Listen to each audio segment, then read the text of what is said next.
ಕೈ ಹಿಸ್ಕೊಂಡು ನನ್ನಿಂದ ತಪ್ಪಾಗೋಯ್ತು ಅಂತ ಪಾಪ ಪ್ರಜ್ಞೆಯ ಮಾತುಗಳನ್ನು ಆಡಬೇಕಾದ್ರೆ ಆಗೋದೆಲ್ಲ ಒಳ್ಳೆಯದಕ್ಕೆ ಸಮಾಧಾನ ಮಾಡ್ಕೊಳ್ಳಿ ಅಂತ ಆರೋಪಿ ದರ್ಶನ್ಗೆ ಪರಿಚಯಿಸಿದ ಪೊಲೀಸರು ಧೈರ್ಯವನ್ನು ತುಂಬಿದಾರಂತೆ.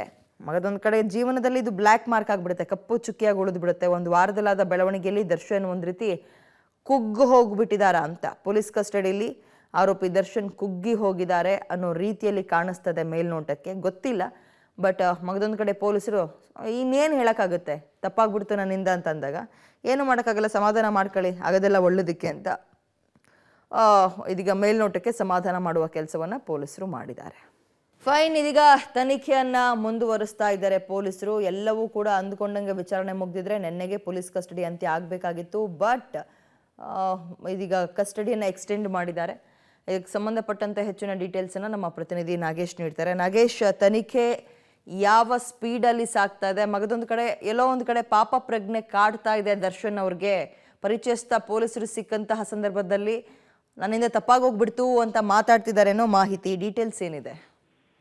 ವಿದ್ಯಾ, ಈಗಾಗಲೇ ರೇಣುಕಾ ಸ್ವಾಮಿ ಕೊಲೆ ಪ್ರಕರಣದಲ್ಲಿ ನಟ ದರ್ಶನ್ ಅವರನ್ನ ಬಂಧಿಸಿ ಈಗ ಕರೆಕ್ಟ್ ಒಂದು ವಾರ ಆಯ್ತು. ಒಂದು ವಾರಗಳ ಕಾಲ ನಿರಂತರವಾಗಿ ಪೊಲೀಸರು ಕೊಲೆ ಪ್ರಕರಣಕ್ಕೆ ಸಂಬಂಧಪಟ್ಟಂತೆ ತನಿಖೆಯನ್ನ ಮಾಡ್ತಿರುವಂತದ್ದು. ತನಿಖೆ ವೇಳೆ ಸಾಕಷ್ಟು ಪಾಪ ಪ್ರಜ್ಞೆ ಕಾಡ್ತಾ ಇದೆ ಅವರಿಗೆ ಅನ್ನುವಂತ ಮಾಹಿತಿ ಕೂಡ ಗೊತ್ತಾಗ್ತಿರುವಂತದ್ದು.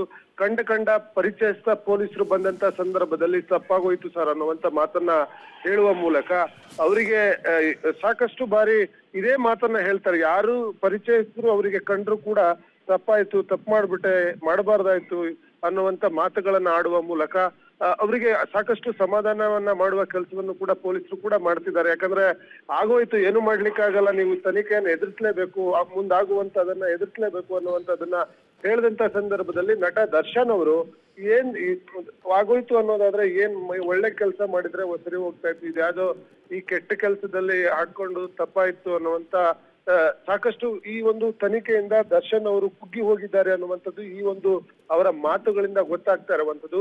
ಆದ್ರೆ ಏನೇ ಮಾತನಾಡಿದ್ರು ಕೂಡ ಪೊಲೀಸರು ಈ ಪ್ರಕರಣದಲ್ಲಿ ಸಾಕಷ್ಟು ಮಾಹಿತಿಯನ್ನ ಕಲೆ ಹಾಕಿದ್ದು, ದರ್ಶನ್ ಸಂಬಂಧಪಟ್ಟಂತೆ ಈಗಾಗಲೇ ಬಂಧಿತ ಆರೋಪಿಗಳೆಲ್ಲರೂ ಕೂಡ ಈ ಕೊಲೆ ಪ್ರಕರಣದಲ್ಲಿ ದರ್ಶನ್ ಪಾತ್ರ ಏನು ಅನ್ನುವಂಥದ್ದನ್ನ ಎಲ್ಲವೂ ಕೂಡ ಹೇಳಿರೋದ್ರಿಂದ ದರ್ಶನ್ಗೆ ಮತ್ತಷ್ಟು ಈ ಒಂದು ಪ್ರಕರಣದಲ್ಲಿ ಸಂಕಷ್ಟ ಹೆಚ್ಚಾಗುತ್ತೆ ಅನ್ನೋದು ಹೊರತುಪಡಿಸಿದ್ರೆ ಬೇರೆ ಯಾವುದೇ ಆಪ್ಷನ್ಗಳು ಇಲ್ಲ ಅನ್ನುವಂಥದ್ದು ಈ ಒಂದು ಪೊಲೀಸರ ತನಿಖೆಯಿಂದ ಗೊತ್ತಾಗ್ತಿರುವಂತದ್ದು.